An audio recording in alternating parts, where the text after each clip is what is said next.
Hello, ಯಾರು ನೀನು? ಅದು ಇವತ್ತು ಡಾಕ್ಟರು ಕ್ಲಿನಿಕ್ಗೆ ಬರ್ತಾರಾ ಇಲ್ವಾ ಅಂತ ಕೇಳಬೇಕಾಗಿತ್ತು. ನಂದು ಓಲ್ಡ್ ಮೆಡಿಸಿನ್ಸ್ ಖಾಲಿಯಾಗಿತ್ತು, ಅದನ್ನೇ ಕೊಡ್ತಾರಾ ಇಲ್ಲ ಕಂಟಿನ್ಯೂ ಮಾಡೋದಾ ಅಂತ ಕೇಳಬೇಕಾಗಿತ್ತು ಅಷ್ಟೇ. ಸಾಕು ನಾಟಕ ಆಡಬೇಡ. ನೀನು ಯಾವ ಪೇಷಂಟು ಅಲ್ಲ ಅಂತ ನನಗೆ ಚೆನ್ನಾಗಿ ಗೊತ್ತು.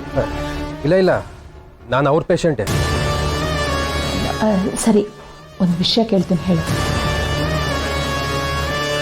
ನಿಮ್ಮ ಡಾಕ್ಟ್ರಿಗೆ ಯಾರಾದರೂ ಲವರ್ ಇದ್ದಾರಾ? ನಿಮ್ಗೆ ಯಾರಾದರೂ ಗೊತ್ತಾ? ಇಲ್ಲ, ನನಗೆ ಅವ್ರ ಪರ್ಸ್ನಲ್ ವಿಷಯ ನನಗೆ ಗೊತ್ತಿಲ್ಲ. ಸರಿ ಆಯಿತು, ನಿಮ್ಮ ಡಾಕ್ಟ್ರಿಗೆ ಆಮೇಲೆ ಫೋನ್ ಮಾಡೋಕ್ಕೆ ಹೇಳ್ತೀನಿ. ಫೋನ್ ಇಡು.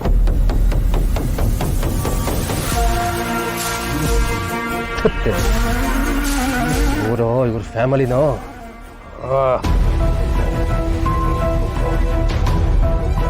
ಹಾಗಾದರೆ ಇವನಲ್ವಾ? ಇವನೇ ಅಂದ್ಕೊಂಡು ನಾನೇ ಜಾಸ್ತಿ ಮಾತಾಡ್ಬಿಟ್ನೋ ಏನೋ.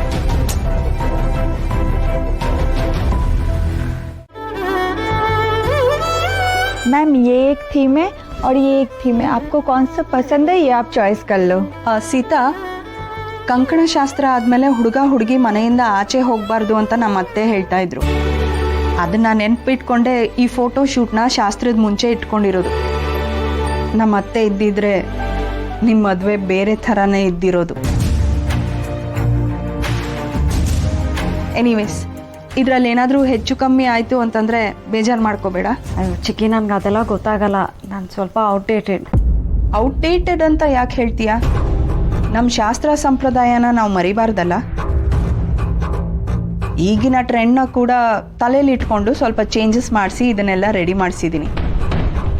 2 ಸ್ಟೈಲಿಂಗ್ ಇದೆ, ಒಂದು ಟ್ರೆಡಿಷ್ನಲ್ ವೇರ್, ಒಂದು ವೆಸ್ಟರ್ನ್ ವೇರ್. ನಿನ್ಗೆ ಯಾವ್ದು ಇಷ್ಟನೋ ಅದನ್ನು ಸೆಲೆಕ್ಟ್ ಮಾಡ್ಕೊ. ಈ ಸೀರೆ ಇದೆ ಅಲ್ವಾ, ತುಂಬಾ ಚೆನ್ನಾಗಿದೆ, ನೀನ್ ಇದನ್ನೇ ಹುಡ್ಕೋ. ಎಷ್ಟು ಚೆನ್ನಾಗಿದೆ, ನಿನಗೆ ಸೂಟ್ ಆಗುತ್ತೆ ಸೀತಮ್ಮ. ಚಿಕ್ಕಿ, ಇದು ಉತ್ತರ ಕರ್ನಾಟಕ ಸ್ಟೈಲ್ ಅಲ್ವಾ? ಹೌದು, ದೇಸಾಯಿ ಮನೆತನದವರು ಇದನ್ನೇ ಹಾಕ್ಕೊಳ್ಳೋದು. ನಂಗೆ ಸೂಟ್ ಆಗುತ್ತೋ ಇಲ್ವೋ ಚಿಕ್ಕಿ? ಯಾಕೆ ಹಾಗಂತೀಯ? ಖಂಡಿತವಾಗ್ಲೂ ಸೂಟ್ ಆಗುತ್ತೆ. ಬೇಗ ಹೋಗಿ ರೆಡಿ ಆಗ. You have the same traditional costume for Ram also, right? Yes ma'am. Yeah, ಬೇಗ ಹೋಗಿ ರೆಡಿ ಆಗಿಬಿಡಿ Sita. Get them ready early. Come ma'am.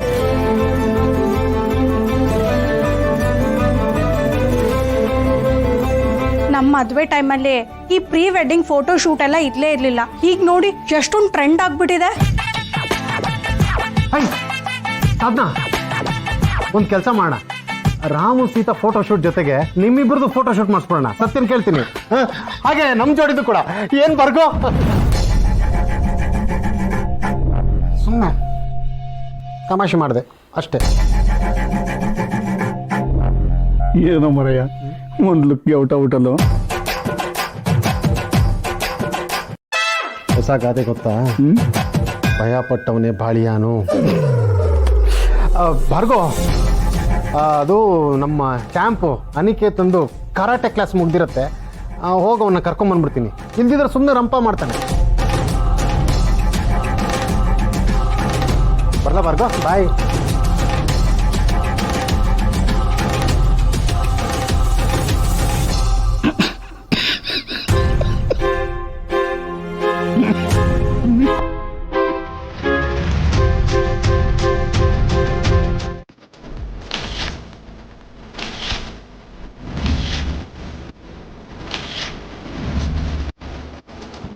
ಆ ರಾಮಾಯಣದಲ್ಲಿ ಭಾರ್ಗವಿ ಇರಲಿಲ್ಲ. ಈ ಸೀತಾರಾಮನ ರಾಮಾಯಣದಲ್ಲಿ ಭಾರ್ಗವಿ ಇದ್ದಾಳೆ. ಸೀತಾ ರಾಮಾಯಣ ಅದ್ಯಾವುದು? ಅಲ್ಲಿ ನೋಡು, ಅಲ್ಲಿ ನಡೀತಿದೆಯಲ್ಲ, ಅದೇ ಸೀತಾರಾಮರ ರಾಮಾಯಣ. ಆ ರಾಮಾಯಣದಲ್ಲಿ ರಾವಣ ಇದ್ದ, ಇಲ್ಲಿ ಭಾರ್ಗವಿ ಇದ್ದಾಳೆ. ಅಂದ್ರೆ ಇವರಿಬ್ಬರ ಜೊತೆ ಪ್ಯಾಲೇಸ್ ಅಲ್ಲಿ ನೀನು ಹ್ಯಾಪಿಯಾಗಿರ್ತೀಯ. ಪಾಪ ಮದುವೆ ಆದ್ಮೇಲೆ ಇವರಿಬ್ಬರ ಲೈಫಲ್ಲಿ ಹ್ಯಾಪಿನೆಸ್ಸೇ ಇರಲ್ವಲ್ಲ ಪುಟ.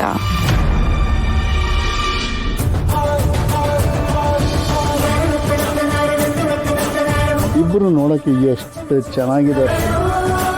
ಈ ರಾಜ್ಕುಮಾರಿ ಎಲ್ಲ ಬರೀ ಕಥೆಲಿರೋದು ಅಂತ ಕೇಳಿದ್ದೆ. ಅಲ್ಲಿ ನೋಡು.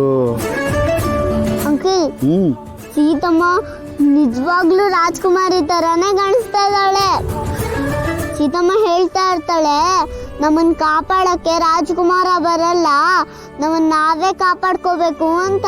ಆದ್ರೆ ಸೀತಮ್ಮಂಗೆ ಗೊತ್ತಿಲ್ಲ, ಅವನ್ ಕಾಪಾಡಕ್ಕೆ ರಾಜ್ಕುಮಾರ ಇದ್ದಾನೆ, ಅವ್ನ್ ಬರ್ತಾನೆ.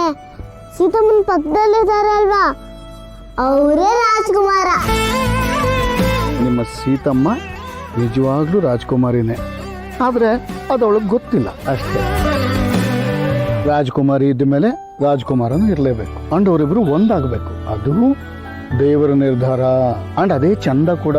ನಾವೇನಿದ್ರು ಕೆಟ್ಟ ಮನುಷ್ಯರ ವಿರುದ್ಧ ಹೋರಾಡೋಣ, ದೇವರ ನಿರ್ಧಾರದ ವಿರುದ್ಧ ಅಲ್ಲ.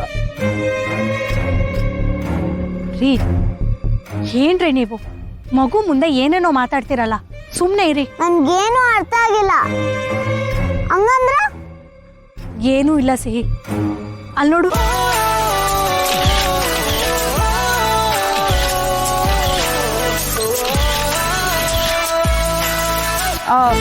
Rakesh, happily married together for ever ಅಂತ ನಾನು ಫೋಟೋ ಮೇಲೆ ಹಾಕ್ಸೋ ಅಂತ ಒಂದು ಫೋಟೋ ತೆಕ್ಕೊಳ್ಳಿ.